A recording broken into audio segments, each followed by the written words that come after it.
دعاؤں سے تقدیر بدلی جا سکتی ہے کہ نہیں بدلی جا سکتی؟ تقدیر کسی چیز سے نہیں بدلتی، دعا بھی تقدیر کا حصہ ہی ہوتی ہے۔ اللہ نے تقدیر میں لکھا ہوتا ہے کہ اسے ایک پریشانی آئے گی، یہ دعا مانگے گا اور وہ پریشانی دور ہو جائے گی، کیونکہ اللہ کے علم میں ہوتا ہے کہ یہ دعا مانگے گا کہ نہیں مانگے گا۔ اور کسی کی تقدیر میں لکھا ہوتا ہے کہ اسے پریشانی آئے گی، دعا نہیں مانگے گا اور پریشانی دور نہیں ہوگی۔ تو تقدیر تو اللہ کے علم کا نام ہے، جو اللہ کا علم ہے وہ کبھی بھی چینج نہیں ہو سکتا۔ باقی یہ جو پوستی لوگ ہوتے ہیں کہتے ہیں کہ جو مقدر میں ہوگا پیسہ آ ہی جائے گا، تو ہمیں محنت کی کیا ضرورت ہے؟ تو ان کو یہ بتانا چاہیے تیرے مقدر میں پیسہ نہیں ہے، تجھے نہیں ملے گا کبھی بھی، تو ایسے ہی سڑے گا، ایسے ہی مرے گا۔ کیونکہ جس کے مقدر میں پیسہ ہوتا ہے عام طور پر، ہمیشہ نہیں، بعض دفعہ بغیر محنت کے بھی آ جاتا ہے، لیکن جس کے مقدر میں پیسہ ہوتا ہے عام طور پر اس کے مقدر میں محنت بھی لکھی ہوئی ہوتی ہے کہ محنت کرے گا اور پیسہ آ جائے گا۔ اللہ کو پتا تھا یہ محنت نہیں کرے گا، بلکہ یہی باتیں کرے گا کہ نصیب میں ہوگا تو آ جائے گا، نصیب میں نہیں ہوگا تو نہیں آئے گا۔ اللہ کو پتا تھا یہ باتیں کرے گا، لہذا نصیب میں اللہ نے لکھا ہی نہیں ہوتا۔ سمجھ رہے ہو؟ ہر کام نصیب سے ہوتا ہے، شادی بھی نصیب سے ہوتی ہے۔ اب کوئی کہے کہ میں رشتہ ہی نہیں بھیجتا، میں شادی نہیں کرتا، نصیب میں ہوگی تو ہو جائے گی، تو اس کا مطلب ہے کہ نصیب میں نہیں ہے، کیونکہ جن کے نصیب میں اللہ نے لکھا ہوتا ہے نا کنوارے رہیں گے، ان کے نصیب میں یہ باتیں بھی لکھی ہوئی ہوتی ہیں کہ باتیں ہی پھینکتا رہے گا یہ ساری زندگی بیٹھ کے، یہ محنت کرے گا ہی نہیں۔ اب ہمیں نہیں پتا ہمارے نصیب میں کیا لکھا ہے، اس لیے ہم محنت کرتے ہیں تو پتہ چل جاتا ہے محنت لکھی ہوئی تھی۔ تو نصیب جو ہے یہ پہلے پتہ نہیں ہوتا، پہلے پتہ ہو تو دنیا کا نظام بگڑ جائے۔ اس کی مثال ایسے ہے، میں ایک مثال دیتا ہوں نا۔ زید نے بکر کو قتل کیا، زید نے قتل کیا کس کو؟ بکر کو۔ بکر کا بیٹا آیا، زید کو پکڑا، بولا تو نے میرے باپ کو قتل کیا، میں تجھے قتل کروں گا۔ زید نے کہا تیرے باپ کا مرنا نصیب میں لکھا تھا کہ نہیں لکھا تھا؟ ظاہر ہے لکھا ہوا تھا، ہر آدمی کی عمر لکھی ہوئی ہے کہ کتنے، اس سے 1 انچ بھی 1 سیکنڈ بھی زیادہ زندہ نہیں رہ سکتا۔ تو بھائی تیرے باپ کے مقدر میں جب اس ٹائم پہ موت لکھی ہوئی تھی تو مجھے کیوں مجرم ٹھہرا رہا ہے؟ تو اس کے ہم 2 جواب دیں گے، ایک الزامی اور ایک تحقیقی۔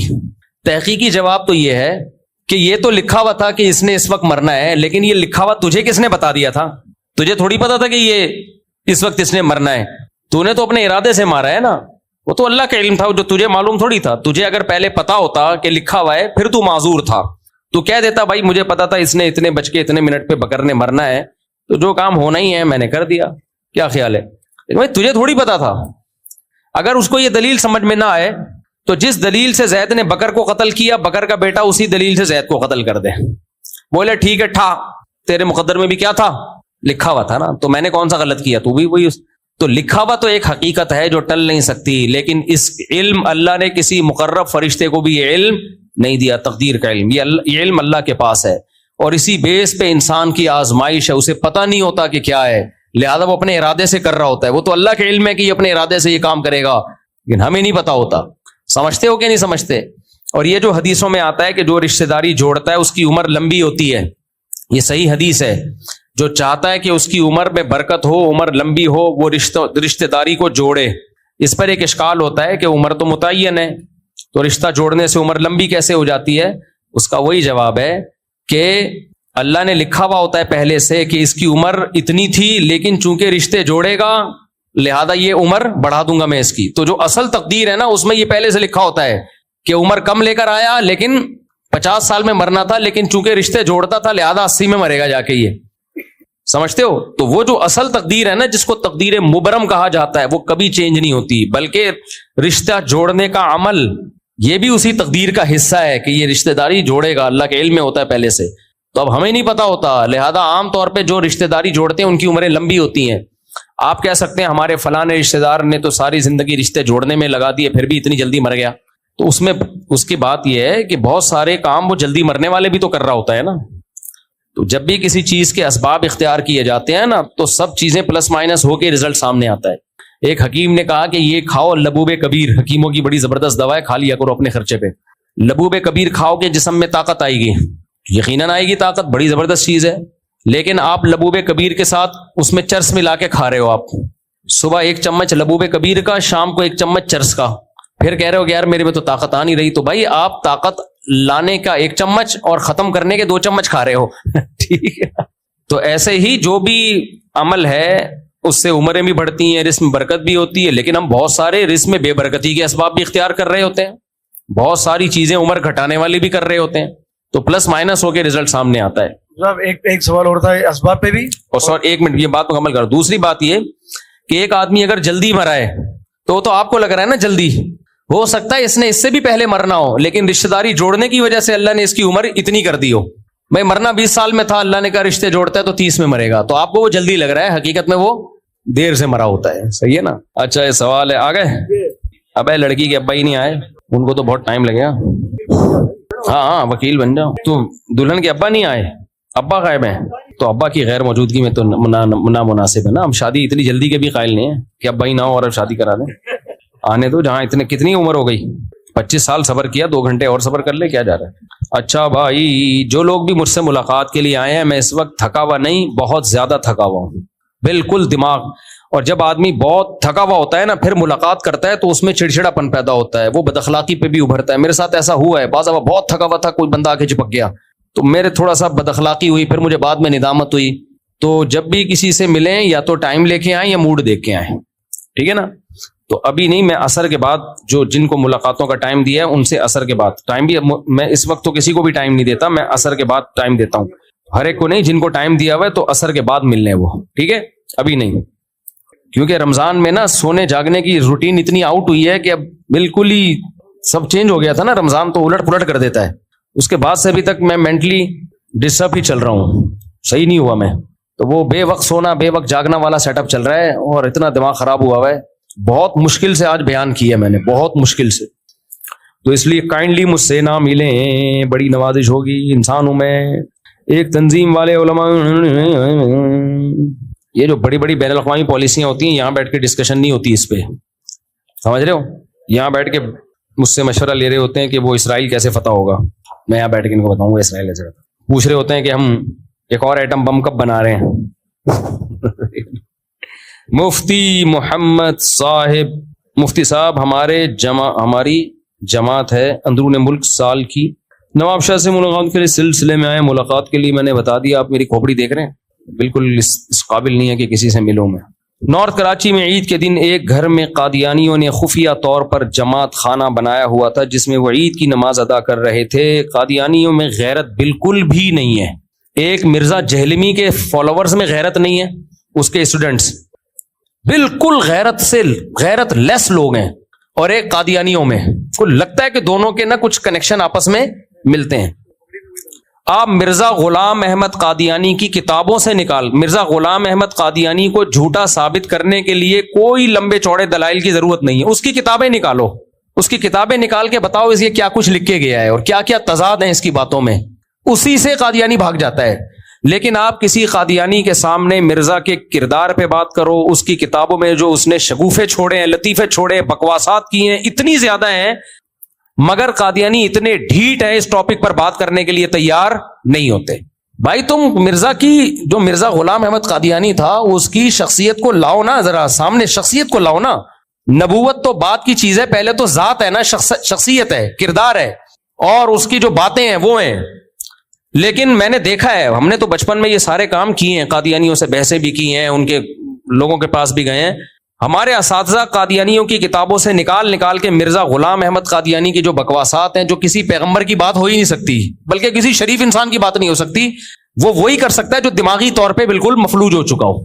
لیکن آپ قادیانیوں کے سامنے دلائل کیا مار لگا دو, ڈھیٹ کے بچے ہل کے نہیں دیتے. وہ ہم کہتے ہیں بھائی اس کا تم یہ ثابت کر دو کہ وہ کوئی اس کی کھوپڑی صحیح کام کرتی تھی, یہ ثابت کر دو, وہ نہیں کرے گا. تو اسی طرح یہ مرزا جہلمی ہے. انجینئر علی مرزا کے کسی نے اس کے دماغ مینٹل ہیلتھ کو دیکھنا ہونا تو مولانا عمران صفدر صاحب کے چینل کو سبسکرائب کرے. وہ سمجھ رہے ہو, مولانا عمران صفدر صاحب ہیں یوٹیوب پہ, انہوں نے صرف انجینئر کے تضاد نکالے ہیں. آج کیا کہہ رہا ہے, کل بالکل یو ٹرن لے کے الٹی بکواس کر رہا ہے, اگلے دن الٹی بکواس پھینکتا جا رہا ہے. میں نے جو بھی ارشاد بھٹی کے انٹرویو میں کہا نا کہ میں پہلے سمجھتا تھا کہ یہ آدمی گمراہ ہے اور کچھ تھوڑی سی نالج ہے اس کے پاس, لیکن جب زیادہ سنا تو لگا کہ اس کے اوپر کی کھوپڑی ہے ہی نہیں, دماغ ہی صحیح نہیں ہے اس کا. تو آپ اس کے جو انجینئر علی مرزا کے جو آپ کلپ جب دیکھیں گے نا, اس کے تسلی سے عمران صفدر صاحب کو سنیں آپ. کام تو میرے کرنے کا تھا, لیکن ہمارے پاس تو 20 اور اتنے کام ہے نا, خالی ایک ہی بندہ تو نہیں ہے جس کا ہم نے ذمہ داری لی ہوئی ہو, ٹھیکہ لیا ہوا ہو. تو اس کے لیے کچھ لوگوں نے اپنے آپ کو فارغ کیا ہے. تو مولانا عمران صفدر صاحب کا چینل آپ سبسکرائب کریں, آپ کو میں مشورہ دے رہا ہوں, اور دیکھیں وہ بکواسات کیا کرتا ہے, دعوے کیا کرتا ہے اور کرتا کیا ہے. ٹھیک ہے نا, دعوے یہ کرے گا میرے جیسا قرآن کسی کو نہیں آتا, آگے اس کی قرآن غلط پڑھنے کی ویڈیوز چل رہی ہوں گی. ایک غلطی انسان کر لیتا ہے, 2 غلطیاں کر لیتا ہے ہر دفعہ, یار تو جب پڑھتا ہے کم وقت غلطی پڑھتا ہے, ترجمے تو غلط کرتا ہے. تو اور پھر اپنی باتوں میں تضاد, آج کیا کہہ رہا ہے کل بالکل اس کے اپوزٹ کہہ رہا ہے, پرسوں اس الگ بات کر رہا ہے, ایک دعوے پہ ٹکتا نہیں ہے بھائی. اتنے تضاد ہیں. تو وہ آپ جب عمران صفدر صاحب کو سنیں گے نا, آپ کو لگے گا یہ عالم تو دور کی بات, یہ اوپر کی کھوپڑی اس کی کام نہیں کر رہی. لیکن جتنے ڈھیٹ مرزا غلام احمد قادیانی کے فالوورز ہیں نا, اس سے بڑے ڈھیٹ یہ اس کے فالوورز ہیں انجیل علی مرزا کی. کتنا ذلیل کر لو اس کو, کتوں کی طرح ذلیل کر لو اس کو, لیکن انہوں نے اپنے پیر کو پیر ماننا ہے. ایک جہلم والا واقعہ کافی تھا شرم سے ڈوب مرنے کے لیے. کیا خیال ہے؟ صرف ایک وہ واقعہ کافی تھا کہ جب مجھے بار بار چیلنج کر کے بلا رہا تھا, میں گیا 48 گھنٹے ہو کر آیا. اس کے جو اسٹوڈنٹس ہیں نا, ان کے لیے ایک ہی بات کافی تھی, یار اتنے بڑے بڑے بھڑکیاں ماری تھی اس نے اور کیسے دم دبا کے گیدڑ کی طرح بھاگا ہے. یہی ایک کافی تھا ذلیل ہونے کے لیے. لیکن اتنا کافی نہیں ہوا. اس نے کہا کہ نہیں, اس کے نا مجھے ایک واقعہ یاد آتا ہے. ایک آدمی کی لڑائی ہوئی, تو اس کو پتا تھا میں سامنے والے سے پٹوں گا, تو بھائی تو چیلنج ہی نہ کر, کمزور ہے. تو سامنے والے کو کہتا ہے کہ لڑائی کی کہ تو ذرا مجھ سے مقابلہ کر. اس نے آ کے کوٹ دیا طبیعت سے, اب ذلیل ہو گیا. لیکن یہ ذلت اس کو سمجھ میں نہیں آئی. اس نے کہا کہ اور ذلیل ہونا ہے. تو اس نے اس پہلوان سے بولا کہ یار یہ تو تیرا علاقہ ہے نا, میرے علاقے میں آ کے لڑ, میرے علاقے میں آ. اس نے کہا ٹھیک ہے. اس کے علاقے میں آ کے مارا, اس کو کوٹا نا پبلک کے سامنے. اس نے کہا بے یار یہ تو مسئلہ یہ ہے کہ میرا علاقہ ہے, ٹھیک ہے, تو بات یہ ہے نا کہ یہ تو ڈنڈوں سے لڑائی ہوئی نا, خالی ہاتھ تھا. تو اس نے خالی ہاتھ کوٹا پھر اس کو. تو کسی نے کہا کہ بھائی جب ایک دفعہ ذلیل ہو گیا تھا کٹ کے, تجھے ضروری ہے بلا کے پٹوانا؟ بہتر نہیں ہے جان چھوڑ دے, تو لڑائی نہ کر. تو یہ جو بیچارہ انجیل علی مرزا, اس کا بھی یہی حال ہے. اس نے ایک دفعہ مجھے چیلنج کیا, آ جاؤ قیامت تک نہیں آئیں گے. میں وہاں چلا گیا, بھاگ گیا. پھر اس نے چیلنج کیا, ہاں بلکہ چیلنج کہاں سے شروع ہو رہے ہیں, میں نے چیلنج قبول کیا. میں نے کہا ٹھیک ہے میں بحث کرنے کے لیے تیار ہوں آپ سے. اس نے کہا نہیں رفع الدین پر نہیں, وہ تو اختلافی مسائل ہیں, تمہارے عقیدوں پہ بحث ہوگی. ذلیل ہو گیا کہ نہیں ہو گیا بھائی؟ رفع الدین اور ان مسئلوں پہ بھی تو نے اتنی آوازیں اٹھائی ہیں, چیلنج کی ہیں, وہ چیلنج پڑے ہوئے. ذلیل ہو گیا کہ لوگ سمجھ گئے یہ رفع الدین پہ بات ہی نہیں کر سکتا. بھائی تمہارے پاس اتنے مضبوط دلائل ہیں تو آ جاتے. وہاں سے ذلیل ہوا. لیکن اس کے اسٹوڈنٹس کو یہ ذلت محسوس, بولو, کیونکہ ذلت ہمیشہ اس کو محسوس ہوتی ہے جس کو عزت محسوس ہوتی ہو.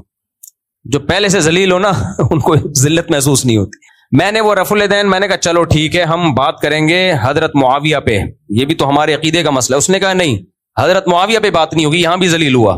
بھائی تو اگر اتنا کانفیڈنٹلی حضرت معاویہ کے خلاف بولتا ہے تو بیٹھنا. اس نے کہا نہیں بات ہوگی المہند المفند پہ. میں نے کہا چلو ٹھیک ہے بات ہوگی المہند المفند پہ. اس پہ بھی بھاگ گیا. پھر اس نے کہا آن لائن مناظرہ ہوگا. میں نے آن لائن مناظرے کا چیلنج قبول کیا. میں نے کہا آؤ شرطیں طے کرتے ہیں. اس پہ بھی بھاگ گیا. اتنی دفعہ ذلیل ہوا ہے. جب کوئی چیلنج, پھر عدالتی خلا پہ اس نے بڑے بڑے چیلنج کیے تھے. جب میں نے اس کا جواب ریکارڈ کروایا, اس کے بعد سے عدالتی خلا کا جھوٹی موٹی جواب بھی ریکارڈ نہیں کراتا, سوال اسکپ کر دیتا ہے. تو اس کے اسٹوڈنٹ سے زیادہ ڈھیٹ میں نے دنیا میں کوئی نہیں دیکھا.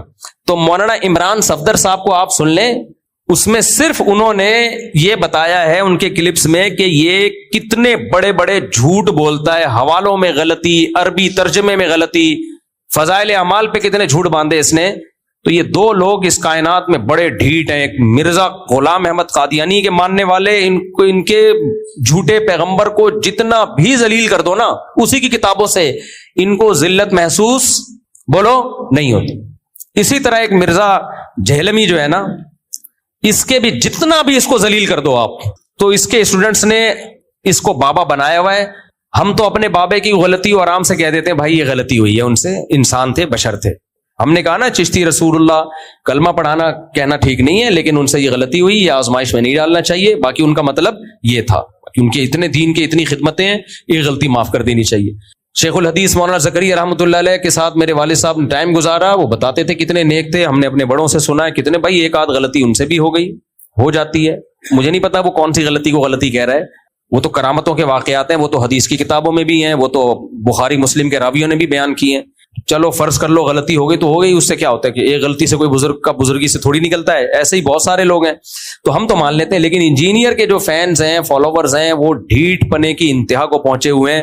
انہوں نے فرض کر لیا ہے کہ کلمہ پڑھ لیا ہے علی مرزا کا, اس کو آپ جتنا بھی ذلیل کر دو ان کو ذلت محسوس اس لیے نہیں ہوتی کہ ایک آدمی کسی علاقے میں گیا اور آیا کہتے ہیں اللہ کا بڑا فضل ہے کہ میری عزت نہیں ہے. لوگوں نے کہا اس میں فضل کی کیا بات کہہ رہے, اگر عزت ہوتی آج میں بہت ذلیل ہو جاتا, لیکن چونکہ عزت ہے ہی نہیں تو اب مجھے ذلت محسوس بولو ہوتی. تو اس کے جو ڈھیٹ فینز ہیں نا, ابھی ارشاد بھٹی نے کتنا ذلیل کیا ہے اس کو, کتنا ذلیل کیا ہے ہر بات میں. وہ ایک الگ بات ہے, جب کوئی سوال پوچھا جائے, جب گھما کے اس سے سوال کیا تو وہ ایک الگ بات ہے. آپ پہ جب آ رہی ہے تو الگ بات ہے, دوسروں پہ آ رہی ہے الگ بات ہے. یار کمال ہے یار.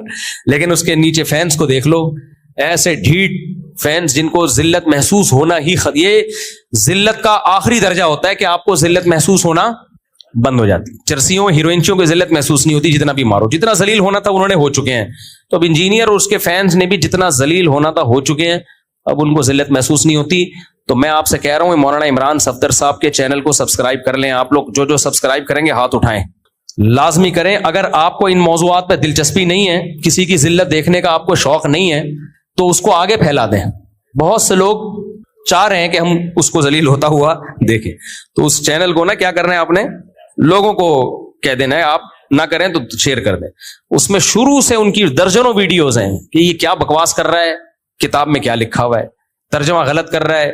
کیونکہ اس کے لیے کوئی بندہ, میں نے کئی دفعہ سوچا کہ میں اس کام کے لیے اپنے آپ کو فارغ کروں, لیکن ظاہر ہے ہمارے دوسرے کام رہ جائیں گے بھائی, دوسرے علمی کام ہمارے رہ جائیں گے. ہم ایک ہی بندے کے میں کیوں پیچھے لگوں, اس کی حیثیت کیا ہے ہماری نظر میں. تو اس کی یہ تو آپ لوگ اس کو سمجھتے ہوگے کچھ, ہم تو ہماری نظر میں اس کی کوئی حیثیت نہیں ہے.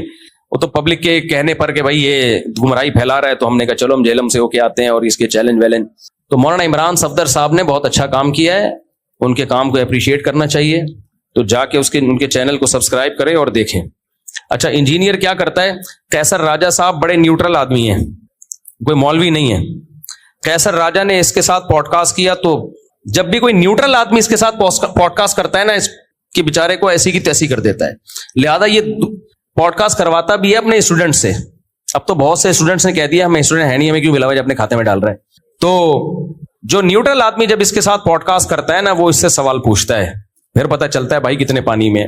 تو قیصر راجہ نے اس کو ذلیل کیا اچھا خاصا طبیعت سے, کوئی جواب ہے نہیں تو الزام ڈال دیا قیصر راجہ کے تعلقات ہیں دینی مدرسوں سے. بھائی تو یار کچھ بھی پھینکتا رہے بیٹھ کے. بالفرض اگر تعلقات ہے بھی تو اس کا آپ کے ان سوال سے کیا تعلق ہے؟ جو سوال پوچھا اس کا تو جواب دو نا, جس سے بھی تعلق ہو. تو یہ حساب کتاب چل رہا ہے. تو یہ ہاں, اصل جو میں نے پرچی بات ریکارڈ کروانی تھی وہ یہ کہ قادیانی یہاں عید کی نماز پڑھتے تھے. اللہ مولانا عمر صاحب باب الاسلام والے, ان کو بھی جزائے خیر دے, انہوں نے بھی ایکشن لیا, تھانے میں جو رپورٹ کی انہوں نے. اور ہمارے سر سید تھانے کو بھی سلام ہے, ان کے بہت, اس لیے نہیں کہ ہمارا تھانہ ہے, لیکن انہوں نے بہت ڈاکو مارے ہیں الحمدللہ. میں نے اپنی آنکھوں سے دیکھا ہے ڈاکوؤں کا مقابلہ کرتے ہوئے انہیں. یہ جو سر سید تھانہ ہے نا ہمارے علاقے کا تھانہ, یہاں کے ایس ایچ او بڑا خاندانی ہے. پہلے والے جو ایس ایچ او وہ بھی, اور یہاں والے ایس ایچ او بھی, جو ابھی آئے ہیں نئے فروخ بھائی, وہ بھی خاندانی آدمی ہیں. اور یہاں جو پولیس والے ہیں, انہوں نے اب کیا کیا, جا کے الحمدللہ وہ قادیانیوں کا وہ جو عید گاہ جہاں ہو رہی تھی, ان کی تبلیغ بھی ہو رہی تھی, اس کو سیل کر دیا انہوں نے. تو اس سے ہمیں ایک اور بات پتہ چلتی ہے, بھائی بہت سارے کام قانونی طریقے سے شرافت سے ہو سکتے ہیں, ہم خود ہی نہیں کر رہے ہوتے. اور جب اس طرح قادیانی نماز پڑھ رہے ہیں, عبادت کر رہے ہیں, حکومت کو برا بلا کہتے ہیں, پولیس کو برا بلا کہتے ہیں, کوئی اسٹیبلشمنٹ کو برا, جو چیزیں ان کی بری ہیں وہ آپ ان کو اعتراض کرو, ہمیں کوئی وہ نہیں ہے. لیکن بہت سے کاموں میں ہم برے ہوتے ہیں, ہم خود کوئی قانونی طریقے سے تمیز سے کام نہیں کر رہے ہوتے. اب مار دھاڑ والا طریقہ ٹھیک نہیں ہے. اب قادیانی عید کی نماز پڑھ رہے تھے, لوگ ڈنڈے لے کے پہنچتے, مارتے, اس سے کیا ہوتا؟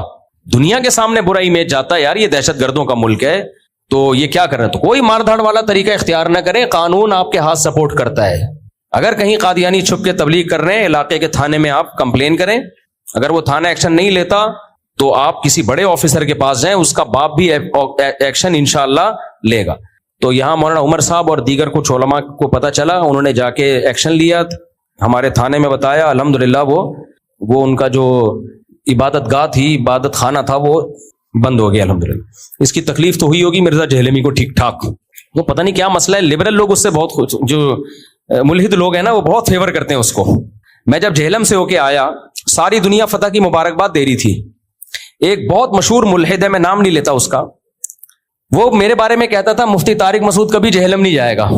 میں کہتا تھا یار یہ ہے تو ایتھیسٹ, یہ ملحد ہے, اس کے لیے تو میں اور انجینئر دونوں برابر ہیں نا, کیا خیال ہے؟ اس کے لیے, اس کے حق میں تو دونوں برابر ہیں, تو یہ اس کو فیور کیوں کر رہا ہے کہ میں نہیں جاؤں گا؟ اچھا میں ہو کے آ گیا تو بھی اس کے فیور میں کلپ ریکارڈ کروایا کہ اس کی پالیسی نہیں ہے کسی سے ملنا. تو مجھے لگا کہ لگتا ہے کوئی آپس میں کنیکشن بولو ملتے ہیں. دونوں ہی اسلام کا بیڑا غرق کر رہے ہیں, ایک بتا کے بیڑا غرق کر رہا ہے اور ایک اسلام کا لیبل لگا کے بیڑا غرق کر رہا ہے کہ تمام مجتہدین اکابر بزرگان دین سے اعتماد ختم کر دو. جب اعتماد ختم ہو جائے گا کہ لوگ بے لگام اونٹ کی طرح ہو جائیں گے, جیسے اونٹ بے لگام ہوتا ہے نا, اس کی کوئی رخ متعین نہیں ہوتا, تو ایسے ہی بے لگام ہو جائیں گے لوگ. تو دونوں ماشاءاللہ اسلام کے خلاف کام کر رہے ہیں, ایک بتا کے کام کر رہا ہے جو ملحد ہے, اور ایک بتاتا یہ ہے کہ اسلام کی خدمت کر رہا ہوں. کام اسلام کا بیڑا غرق کرنے والا کر رہا ہے. ادھر سوال کیوں بھائی, ہم کہاں ہیں, دلہن کے ابا کہاں ہیں؟ آپ نے ماشاء نارتھ کراچی میں ایک دن. تو یہ پولیس کو اپریشیٹ کرنا چاہیے, یہ میں نے اس لیے ریکارڈ کروایا کہ جب پولیس اچھا کام کرے تو اس کو اپریشیٹ کرنا چاہیے. تو ہم اپنے سر سید تھانے کی پولیس کو اور جو بھی علماء مولانا عمر صاحب سمیت جنہوں نے قانونی طریقہ استعمال, اگر یہ ڈنڈے والا طریقہ استعمال کرتے میں کبھی اپریشیٹ نہیں کرتا, سمجھ رہے ہو, جا کے مار دھاڑ ٹھیوں ٹھیوں, یہ نہیں ہوتا, یہ ہم ملک میں چلنے نہیں دیں گے, یہ طریقہ نہیں چلنے دیں گے ہم ملک میں. اور جذباتی تقریریں اڑا دو, پھوڑ دو, توڑ دو, جو ایسی باتیں کیا کریں اڑا دو, بولے تو خود اڑا دے, خود اڑا دے جا کے. ملاقات کرنی ہے سوا سے آئے ماشاء اللہ, مجھے ابھی بستر سے ملاقات کرنی ہے, میں جاؤں گا جلدی, ادھر ہی مسافہ کرا دو جلدی سے. حضرت جی ہم دو طالب علم ہیں, ہم اجازت حدیث لینا چاہتے ہیں. اجازت حدیث بڑے علماء سے لیا کرو, وہ مفتی محمد صاحب ہیں جامع ترشید میں, شیخ الحدیث ہے. اسی طرح سب سے بڑی خاندانی اجازت حدیث تو حضرت مفتی تقی عثمانی صاحب دیتے ہیں دارالعلوم کرنگی میں, وہاں چلے جاؤ. کچھ لوگ کہتے ہیں کہ امریکہ وہ افغانستان میں شکست نہیں ہوئی بلکہ وہ یہاں کے وسائل لوٹنے آیا تھا اور اپنا مقدر پورا کر کے چلا گیا ہے, اور کہتے ہیں امریکہ, یہ بات تو غلط ہے. اچھا آگے کہہ رہے ہیں امریکہ طالبان کو ہر مہینے $ دیتا ہے. اب طالبان نے بگرام ایئر بیس ہی ان کے حوالے کیا ہوا ہے, مجھے نہیں پتا بگرام ایئر بیس حوالے کیا ہے کہ نہیں کیا. یہ بات ہے امریکہ شکست کھا کے گیا, لیکن امریکہ بہت ہوشیار ہے, امریکہ ہے بہت ہوشیار. شکست کھانے کے بعد بھی وہ آرام سے بیٹھتا نہیں ہے. اب وہ ان کو پیسے دے رہا ہے دبا کے, اور کیوں دے رہا ہے یہ پھر اکیلے میں ملیں گے تو آپ کو انشاءاللہ بتاؤں. ہمیں مروانے کے لیے اب دے رہا ہے, ٹھیک ہے نا. اب وہ کہہ رہا ہے کہ انہوں نے ہمیں نیمبو چٹائے ہیں نا, تو کچھ اب ہم بھی ان کو بھی چترول لگائیں گے. تو اب وہ الٹا گیم, اب گیم کیا ہو گیا ہے, الٹ گیا. اس لیے افغانستان اس وقت ایک بہت بڑی مصیبت بنا ہوا ہے پاکستان کے لیے, بہت بڑی ٹینشن بنا ہوا ہے پاکستان کے لیے. تو بس اس میں مزید کچھ تبصرہ نہیں کر سکتا, احسان فراموشی ہے. مفتی صاحب آپ کے قیمتی وقت میں سے 10-15 منٹ نکاح کے حوالے سے کچھ پریشانی آ رہی ہے. نکاح کے حوالے سے تو پریشانیاں ہی آتی ہیں میرے بھائی, لڑکی کے گھر والوں کی طرف سے آ رہی ہیں, آنے دو پریشانی. پھر کبھی ملیں گے تو انشاءاللہ ان پریشانیوں کو دور کرنے کی کوشش کریں گے. مجھے جلدی جانا ہے. آ گئے دلہن کے وکیل, بس میں یہ 2-3 پرچے حل کر دوں. میرا نام عبداللہ داؤد. سوال قرآن میں ہمیں مسلمان کہا گیا تو خود کو دیوبندی بریلوی ہے, اہل حدیث کہنا کیا ٹھیک ہے؟ بالکل ٹھیک نہیں ہے, لیکن یہ کس نے کہلوایا ہے پہلے یہ سمجھ لو. فرقہ, یہ فرقے بنائے کس نے ہیں؟ ہندوستان میں جب اسلام آیا تو وہ اسلام غلط تھا یا ٹھیک تھا؟ بولو. وہ ٹھیک, وہی چلتا ہوا آ رہا ہے آج تک. جو اس سے ہٹے گا اور اس سے ہٹ کے الگ نام رکھا وہ غلط ہے. علماء دیوبند نے کوئی الگ دین کی بنیاد نہیں رکھی. جو اسلام دنیا میں جب آیا بر صغیر میں, انڈیا, پاکستان, افغانستان, پورے علاقے میں صحابہ تابعین لے کر آئے, ہم آج تک اسی کو فالو کر رہے ہیں. وہ 20 رکعت تراویح لے کر آئے, وہ عبداللہ بن مسعود کا فقہ لے کر آئے تھے, لہذا اس میں رفع الیدین عبداللہ بن مسعود کی رائے یہ تھی کہ نہ کیا جائے, ٹھیک ہے نا. تو وہ سارا اسلام چلتا چلتا آیا. پھر کیا ہوا, کچھ لوگ اہل حدیث بنے, وہ ایک نیا فرقہ پیدا ہوا تھا اہل حدیث کا. تبھی اہل حدیثوں کے پیج پہ اپنی پہلی مسجد کی تصویر بھی شائع ہوتی ہے, خود اہل حدیثوں کے پیج پہ, کہ ہندوستان میں ہماری پہلی مسجد. آپ علماء دیوبند کی کوئی پہلی مسجد بولو نہیں دکھا سکتے. پھر احمد رضا خان بریلوی آئے, انہوں نے بہت سارے مسئلوں میں علماء سے, اس وقت کے ہندوستان کے علماء سے, اس وقت یہ دیوبندی بریلوی لفظ مشہور نہیں تھا, ان میں بہت سارے مسائل سے انہوں نے اختلاف کیا, بہت سارے مسائل میں, اور جو بھی پھر ان کے ماننے والے کر رہے ہیں. اب ہوا یہ کہ پبلک نے فرق کرنے کے لیے کہ جو بریلوی نہیں تھے ان کو دیوبندی کہنا شروع کر دیا, کیونکہ جو دیوبند کا مدرسہ تھا ان کے عقائد وہی تھے جو صدیوں سے علماء کے چلے آ رہے تھے. ان سے انحراف کیا جناب احمد رضا خان بریلوی صاحب نے. نبی کو عالم الغیب کہنا, مختار کل کہنا, یہ سب چیزیں انہوں نے کی. تو فرق کرنے کے لیے لوگوں نے ان کو بریلوی کہا, اور جو ان عقیدوں کے حامل نہیں تھے ان کو دیوبندی کہا, چاہے وہ دیوبند سے نہ بھی ہوں. اب مولانا ابو الحسن علی ندوی تو ندوۃ العلماء کے تھے, وہ دیوبند کے تھوڑی تھے, لیکن ان کو بھی کہا کیا جاتا ہے دیوبندی. یہ دیوبندی نہیں, یہ بریلویوں سے فرق کرنے کے لیے لوگوں نے نام دیا. اور پھر اہل حدیث جو تھے وہ بہت بعد میں ہیں, وہ تو بہت ہی بعد میں آئے ہیں. ان کی تو پہلی مسجد ان کے آفیشیل پیج سے شائع ہوئی ہے کہ ہندوستان میں ہماری پہلی مسجد. اس سے پہلے کس کی مسجدیں تھیں؟ ساری ہماری مسجدیں تھیں. نام دیوبندی نہیں تھا, کیونکہ یہ دیوبندی بریلوی فرقے نہیں بنے تھے. تو یہ فرقہ جو بنا ہے بریلوی بنا ہے, اس سے فرق کرنے کے لیے لوگوں نے ہمیں دیوبندی کہنا شروع کر دیا. تبھی ہمارا سلسلہ نسب نبی تک پہنچتا ہے, حالانکہ سارے دیوبندی تھوڑی تھے, یعنی دیوبند سے تھوڑی منسوب تھے. تو وہ جو صدیوں پہلے اسلام آیا تھا ہم اب تک اسی کو فالو کر رہے ہیں. وہ فقہ حنفی ہی آیا تھا, ہم اسی کو فالو کر رہے ہیں. تو ہمارے علاوہ جو ہیں وہ نئے نئے نکلے ہیں ہم میں سے, ہم اسی پر ہیں جو صدیوں سے اسلام چلا آ رہا ہے. سمجھتے ہو کہ نہیں سمجھتے؟ جو صدیوں سے چلا آ رہا ہے بر صغیر میں جو اسلام آیا, اور صرف بر صغیر میں نہیں, افغانستان میں بھی, ازبکستان میں بھی, تاجکستان میں بھی, بخارا میں بھی. امام بخاری کا وطن بخارا, اس میں بھی میجورٹی حنفیوں کی ہے. یعنی امام بخاری کے اپنے وطن میں بھی جو اسلام آیا وہ تو امام بخاری سے پہلے آیا نا, تو وہ کیا تھا؟ وہ بھی فقہ حنفی تھا. تو ہم تو بھائی اسی اسلام کو فالو کر رہے ہیں جو صدیوں سے آیا. اہل حدیث کہتے ہیں جب فقہ حنفی نہیں تھا تو کون سا اسلام آیا؟ ہم وہ والا اسلام فالو کر رہے ہیں جب فقہ حنفی نہیں تھا تو جو اسلام تھا. بھائی جب فقہ حنفی نہیں تھا تو بھی یہی اسلام تھا جو ہم فالو کر رہے ہیں. مرتب نہیں تھا, جب مرتب ہو گیا, ریٹن فارم میں آ گیا, تو جو مرتب ابو حنیفہ کے شاگردوں نے کیا اس کو فقہ حنفی کہا جانے لگا. یہ ایسے ہی ہے جیسے کوئی کہے میں بخاری کی حدیث نہیں مانتا, اس حدیث کو مانتا ہوں جو بخاری سے پہلے تھی. بھائی حدیث وہی تھی جو امام بخاری کی ہے. نام بخاری کا اس لیے دیا کہ اس کا مرتب کس نے کیا اس کو؟ امام بخاری نے. تو یہ حنفی شافی یہ تو نبی صلی اللہ علیہ وسلم ہی کی طرف منسوب ہیں, لیکن ترتیب کسی اور نے دیا ہے ان کو, بعد والے لوگوں نے, اس لیے ان کی نسبت ان کی طرف کر دی ہے. یہ ایسے ہی ہے جیسے کوئی کہے میں مصحف عثمانی کو نہیں مانتا کیونکہ حضرت عثمان کے دور میں لکھا گیا ہے, میں اس قرآن کو مانتا ہوں جو عثمان سے پہلے تھا. تو بے وقوف ہوگا نا ایک نمبر کا. اور بھائی جو حضرت عثمان سے پہلے تھا اسی کو مرتب حضرت عثمان نے کروایا, تو نسبت کس کی طرف کر دی ہے؟ حضرت عثمان کی طرف نسبت کر دی. تو بھائی ہم تو وہی اسلام فالو کر رہے ہیں, صحابہ تابعین سے چل کے پوری دنیا میں پھیلا. ملیشیا میں, انڈونیشیا میں فقہی لحاظ سے فرق تھا, وہ فقہی اختلاف تو صحابہ میں بھی تھا. تو بعد میں جتنے لوگ آئے ہیں نئے نئے ناموں سے, یہ نئے ہیں. تو ہمیں جو دیوبندی کہا جاتا ہے وہ اس لیے نہیں کہ ہم علماء دیوبند کے بعد وجود میں آئے ہیں, نا نا نا نا نا. بریلوی فرقہ بعد میں وجود میں آیا ہے, تو ان سے فرق کرنے کے لیے کیا کہہ دیا. اس کی مثال ایسے ہے جیسے ہمیں سنی کہا جاتا ہے, تو صحابہ تو شیعہ سنی نہیں تھے. صحابہ میں تھے کوئی شیعہ سنی؟ ہم یہ کہیں گے صحابہ سارے سنی ہی تھے, ٹھیک ہے نا, نام سنی نہیں تھا ان کا کیونکہ شیعہ مذہب نہیں تھا. شیعہ مذہب بعد میں آیا ہے, تو ان سے فرق کرنے کے لیے جو شیعہ نہیں تھے ان کو کیا کہا جانے لگا؟ سنی. اب کوئی کہ سنی بعد کا فرقہ ہے, میں نہیں مانتا, صحابہ کے دور میں تو نہ شیعہ تھے نہ سنی تھے. ہم کہیں گے بھائی سنیوں کے جو عقیدے ہیں وہ وہی ہیں جو صحابہ تابعین کے تھے, لیکن ان کو نام سنی نہیں دیا گیا تھا کیونکہ ضرورت نہیں تھی نام دینے کی. تو جب شیعہ فرقہ وجود میں آیا تو پھر ان کو سنی کہا جانے لگا شیعوں سے فرق کرنے کے لیے. تو ایسے میرے بھائی علماء دیوبند صدیوں سے صحابہ تابعین تبع تابعین سے جو جماعت چلی آ رہی ہے, اسلام لے کے آئی ہے, وہی علماء دیوبند ہے, کوئی نئی چیز نہیں ہے. ان کو دیوبندی کہا نہیں جاتا تھا کیونکہ بریلوی فرقہ ہی نہیں تھا, تو فرق کرنے کے لیے کہنے کی ضرورت تھی نہیں. سمجھتے ہو کہ نہیں سمجھتے؟ تو یہ جتنے بھی ہمیں کہتے ہیں نا یہ دیوبندی فرقہ اور فلانا فرقہ, آپ ان کی تہ میں جاؤ گے یہ سب بعد کی پیداوار ہیں, یہ سب بعد میں پیدا ہوئے ہیں. ہم ہی ہیں جو اوریجنل پہ, جو محمد بن قاسم کے دور میں اسلام آیا تھا, صحابہ تابعین تبع تابعین اسلام لے کر آئے تھے, ہمارے باپ دادے شروع سے سینہ بسینہ تواتر کے ساتھ اسی کو لے کے چل رہے ہیں. ہاں اس میں کچھ غلط چیزیں ایڈ ہوتی رہی ہیں, میں نہیں کہہ رہا وہ سارے دودھ کے دھلے میں, جو غلط چیزیں ایڈ ہوتی رہی ہیں تو ان کو نئے فرقوں نے نہیں نکالا, وہ انہی کے اندر علماء نے نکالا ہے. ان کو غلط چیزیں بھی ایڈ ہوئی ہیں اس میں, تو وہ علماء ہی نکالتے ہیں اس کو. کچھ علماء ان غلطیوں کو سپورٹ کرنا شروع کر دیتے ہیں, اہل حق ان کو نکالنا شروع کر دیتے ہیں, تو نکالتے بھی علماء ہی ہیں ان کو. تو کہ یہ جو نئی نئی چیزیں مارکیٹ میں آ رہی ہیں یہ تو سوائے اس کے کہ امت کو توڑنے کے علاوہ کوئی کام انہوں نے کیا نہیں ہے. ابھی مفتی رشید احمد خورشید صاحب گئے تھے نا جی ٹی وی میں, بڑا جھگڑا ہو گیا قاری خلیل صاحب کے ساتھ اور لوگوں نے بڑے نیگیٹو کمنٹس کیے ہوئے تھے. تو میں نے بھی مفتی رشید احمد صاحب کو فون کیا, میں نے کہا بھائی یہ تو ٹی وی پہ بڑی بحث ہو رہی ہے. تو کہنے لگے مجھے علماء منع کر رہے ہیں یہ اختلافی مسائل ٹی وی پہ مت چھیڑو. میں نے کہا یہ بہت غلط کر رہے ہیں جو علماء کہہ رہے ہیں آپ, یا تو سرے سے کوئی بھی نہ چھیڑے, کوئی بھی نہ چھیڑے.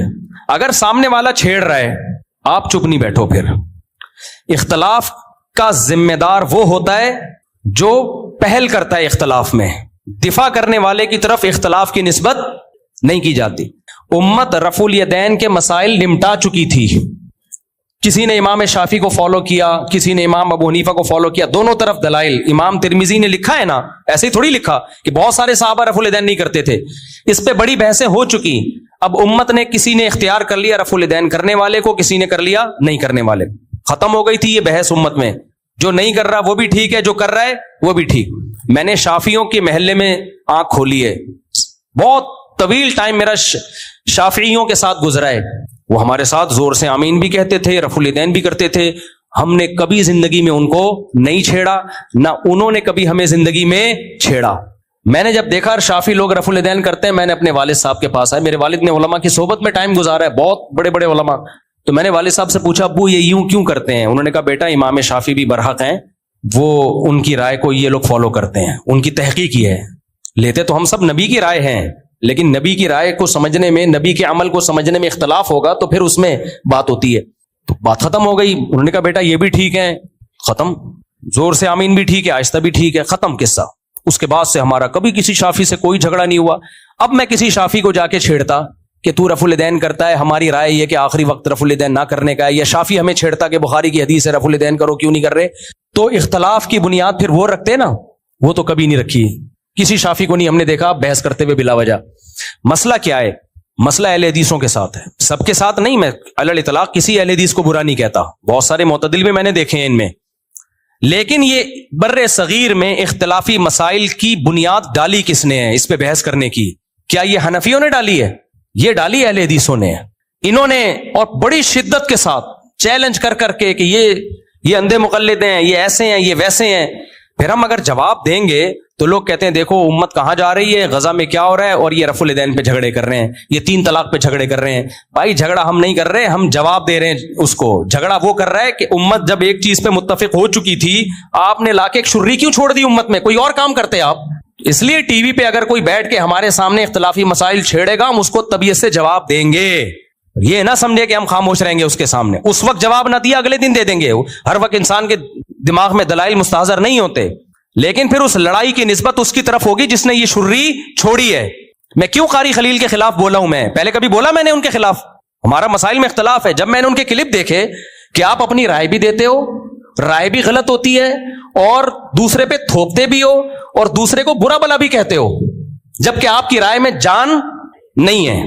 اتنا تکبر یہ نہیں چلے گا بھائی، یہ اپنی جہالت آپ دوسروں کو کیوں دکھا رہے ہو؟ قاری خلیل صاحب دلیل دے رہے ہیں کہ حنفی لوگ کہتے ہیں عورتیں سمٹ کے نماز پڑھے، اور یہ اندھی تقلید میں ایسا کرتے ہیں، اور قسم اٹھا کے کہہ رہے ہیں کہ ابو حنیفہ کی تقلید میں کہتے ہیں کہ عورت سمٹ کے نماز پڑھے۔ تو ایک تو مسئلہ غلط بیان کر رہے ہو، اور اوپر سے تکبر اتنا کہ حنفیوں کو غلط نہیں کہہ رہے آپ، ابو حنیفہ کو غلط کہہ رہے ہو، امام شافعی کو غلط کہہ رہے ہو، امام احمد ابن حنبل جو امام بخاری کے استاذ ہیں ان کو غلط کہہ رہے ہو، امام مالک تبع تابعین میں جن کو پوری امت جمع ہے ان کے اوپر تقوی پر علم پر، ان کو غلط کہہ رہے ہو، لیبل حنفیوں کا لگا رہے ہو آپ۔ تو قاری صاحب ہم اتنے سیدھے نہیں ہیں جتنا آپ نے ہمیں سمجھ لیا ہے۔ اور بار بار میں کہتا ہوں، یہ مسئلہ بیان کرتا ہوں، بار بار کہتے ہو کہ جی مفتی صاحب اس پہ کوئی حدیث دکھاؤ کہ عورت مردوں کی طرح نماز پڑھے، پھر جب ہم کہتے ہیں کہ آپ بھی حدیث دکھا دو کہ عورت مردوں کی طرح صفا مروہ میں دوڑے گی نہیں، چلے گی، اس پہ کوئی حدیث دکھاؤ۔ کوئی ہے حدیث؟ کوئی حدیث نہیں۔ کیوں کہتے ہو عورت چلے گی دوڑے گی نہیں؟ امت کا تواتر، عورت آہستہ لبیک کہے گی، زور سے نہیں کہے گی، کیا دلیل ہے؟ امت کا تواتر۔ حالانکہ جس حدیث میں یہ ہے کہ ایسے نماز پڑھو جیسے میں نے پڑھی، ایسی ہی حدیث میں یہ ایسے حج کرو جیسے میں نے کیا۔ تو نبی تو دوڑے ہیں، نبی نے تو رمل کیا ہے پہلے 3 چکروں میں، آپ عورت کو رمل کیوں نہیں کرا رہے؟ کیوں نہیں کرا رہے رمل؟ اس لیے کہ بھائی کسی حدیث میں رمل سے منع نہیں کیا، لیکن امت کا تواتر کیا ہے؟ بغیر رمل کے۔ تو امت کا تواتر ایک بہت بڑی دلیل ہے۔ تو جب تواتر عملی سے عورت کا دوڑنے کے بجائے چلنا ثابت ہو سکتا ہے، تواتر عملی سے زور سے کے بجائے آہستہ لبیک کہنا ثابت ہو سکتا ہے، اور تواتر عملی سے رمل نہ کرنا ثابت ہو سکتا ہے، تو تواتر عملی ہی سے عورت کا سمٹ کے نماز بھی ثابت ہے۔ اب اس کی آپ ہم سے دلیل پوچھو کہ تواتر عملی میں عورت کا سمٹ کے نماز پڑھنا کہاں ہے، یہ ہم آپ کو دکھائیں گے انشاءاللہ۔ ہم کہیں گے ابو حنیفہ کی رائے بھی ہے، امام شافعی کی بھی، امام احمد کی بھی، امام مالک کی بھی، اور امام بخاری نے صرف ایک تابعیہ کا قول نقل کیا ہے کہ وہ مردوں کی طرح نماز پڑھتی تھی. اس کا مطلب باقی سب کس طرح پڑھتی تھی؟ عورتوں کی طرح پڑھتی تھی. اس زمانے میں اتنا مشہور تھا تابعین کے دور میں.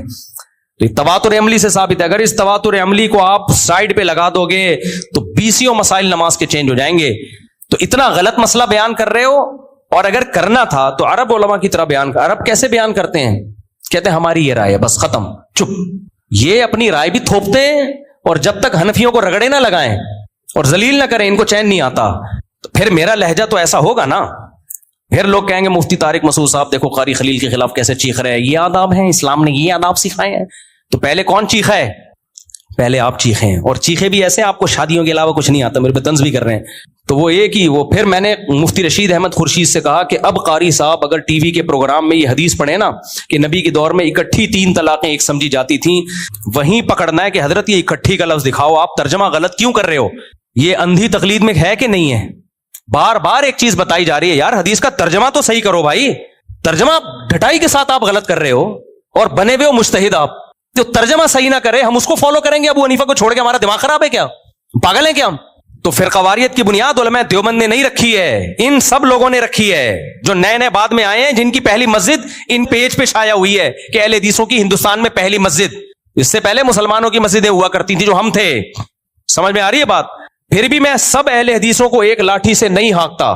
یہ میرا ظرف ہے کہ ہمارا مسلکی اختلاف ہو کے بھی ہم ان میں بہت سو کو معتدل سمجھتے ہیں، اہل حق سمجھتے ہیں، جن میں مولانا ہشام الہی صاحب ہیں جو لاہور والے معتدل آدمی ہیں. انہوں نے بھینس پہ ایک مسئلہ ریکارڈ کروایا کہ بھینس کی قربانی جائز نہیں ہے، حالانکہ یہ بھی اجماع امت سے ثابت ہے بھینس کی. لیکن چلو یار، انہوں نے کہا ہماری رائے ہے، اگر کوئی سے اختلاف کرتا ہے تو ہمیں کوئی اعتراض نہیں ہے. ایسے بھی ہیں، لیکن مارکیٹ میں ایسے اہل حدیث کیا ہیں؟ شارٹ ہیں. معتدل بھی ہیں ان میں بہت کم ہے. ادھر وزیر آباد میں تھے ایک اہل حدیث عالم، بڑے معتدل تھے. وہاں لوگوں نے بتایا مسجد کے امام ہیں، ہم ان کے پیچھے نماز پڑھتے ہیں. کبھی نہیں ٹوکا انہوں نے رفع الیدین کرتے ہو نہیں کرتے. بلکہ ایک آدمی نے ان سے پوچھا کہ حضرت جو رفع الیدین نہیں کرتے ان کی نماز ہوتی ہے؟ انہوں نے کہا یار اتنے بڑے بڑے بزرگان دین صدیوں سے بغیر رفع الیدین کے نماز پڑھتے آ رہے ہیں، ان کی نمازوں کو میں غلط نہیں کہہ سکتا. ٹھیک ہے ہماری تحقیق ہے رفع الیدین کرنا چاہیے، لیکن میں ان کو غلط. تو ایسے بھی اہل حدیث ہیں لیکن مارکیٹ میں کیا ہیں؟ شارٹ ہیں. لیکن بہرحال یہ فرقوں کی بنیادیں انہی متشدد لوگوں نے ڈالی ہیں جو متشدد اہل حدیث ہیں. ہاں ان میں کچھ دیوبندی بھی متشدد ہیں، میں ان کو بھی دودھ کا دھلاوا نہیں سمجھتا. کچھ ایسے دیوبندی مارکیٹ میں ہیں جنہوں نے ہر غلط کو صحیح قرار دینے کا ٹھیکہ لیا ہوا ہے. اور اہل حدیث کی اگر کوئی بات 2 اور 2 4 کی طرح بھی صحیح ہونا ثابت ہو جائے، پھر بھی صرف اس بیس پہ کہ ان کے کسی بزرگ نے لکھا ہوتا ہے کہ یہ نہیں ہے. ایسے بھی دیوبندی ہیں، ہمارے دیوبندیوں میں بھی ہیں ایسے لوگ جو یہ کرتے ہیں یہ کام کہ ایک بات کا 2 اور 2 4 کی طرح ثابت ہو گیا. غلط ہے بھائی، اگر اہل حدیث نے کہہ دیا تو اب اس لیے تھوڑی کہ اہل حدیث اگر کہہ دے گا تو صحیح بات بھی کہے گا تو غلط ہی کہنا ہے، ایسا تھوڑی ہوتا ہے.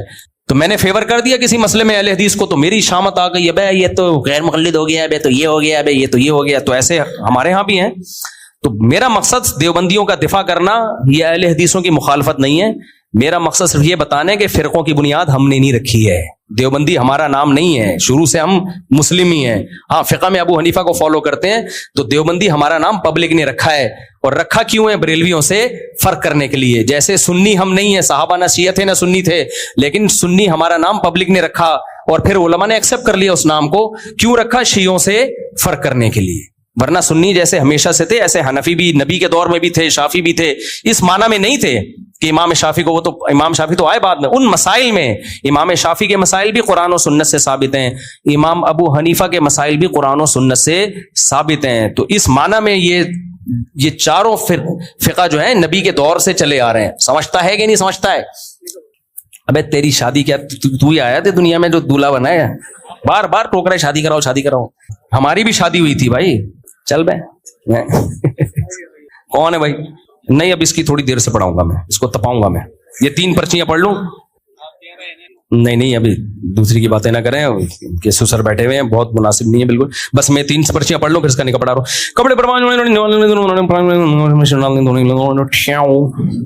کپڑے پہ ناپا ڈال لیا تو جلدی ہے نا، دولہے کی ابھی شادی دیر ہو رہی ہے بھائی. 3 دفعہ واشنگ مشین سے پانی گزار دیا تو کپڑا پاک ہو گیا کہ ناپاکی تھوڑی لگی ہو زیادہ لگی ہو؟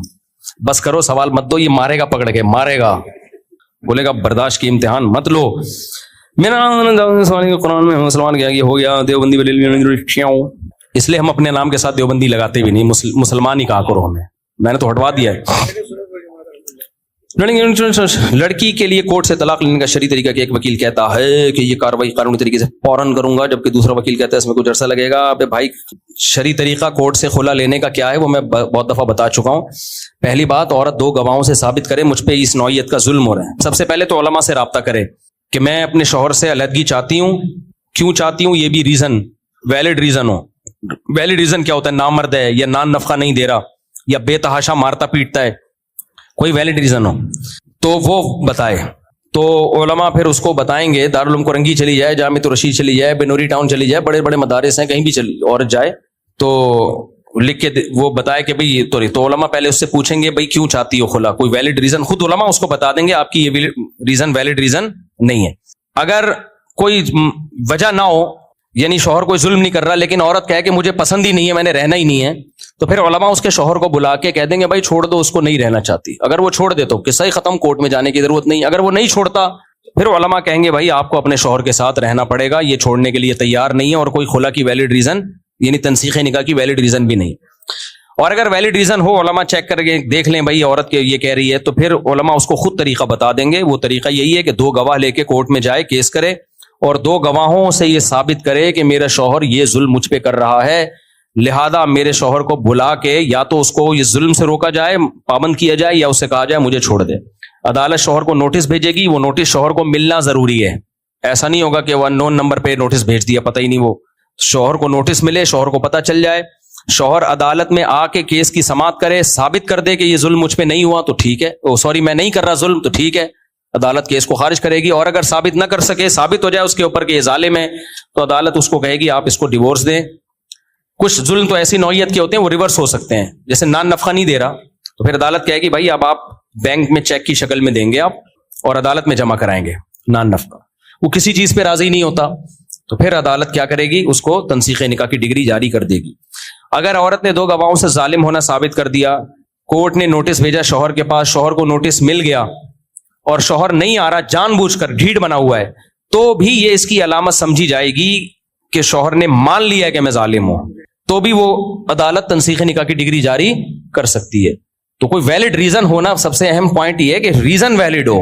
ویلڈ ریزن کے بغیر صرف یہ ہے کہ مجھے غفار پسند ہے, ستار پسند ہے, وسیم پسند ہے, یہ مجھے اپنے میاں کی شکل پسند نہیں ہے, یہ طلاق کی تو ریزن بن سکتی ہے. جیسے نبی کے دور میں ایسے ہی ایک صحابیہ نے کہا مجھے اپنے شوہر کی صورت پسند نہیں ہے, تو نبی نے ان کے شوہر کو بلا کے کہا ان کو ڈیورس دے دو. ان کے شوہر نے دے دی تو ٹھیک ہے, تو اگر شوہر ڈیورس دے دے پھر تو شکل پسند نہ ہو, کچھ بھی پسند نہ ہو, آپ کہہ سکتی ہو. لیکن اگر یہ نہیں ہے تو بھائی پھر ایسا نہیں ہوتا. جج اپنی بیوی کو طلاق دے سکتا ہے, دوسروں کی بیویوں کو طلاق نہیں دے سکتا. اتنا پاورفل جج کو اللہ نے نہیں بنایا. یہ طاقت تو نبی کے پاس نہیں تھی. نبی صلی اللہ علیہ وسلم کے پاس صحابی آئی ہیں, بار بار کہہ رہی ہیں کہ میں شوہر کے پاس جانا چاہتی ہوں, آپ نے نہیں بھیجا. اسی طرح نبی کے پاس جب کیس آئے ہیں 3 طلاقوں کے, تو آپ نے اس کو نافذ کیا ہے. تو یہ نبی کے پاس اتھارٹی نہیں تھی, تو جج کے پاس کہاں سے آ گئی؟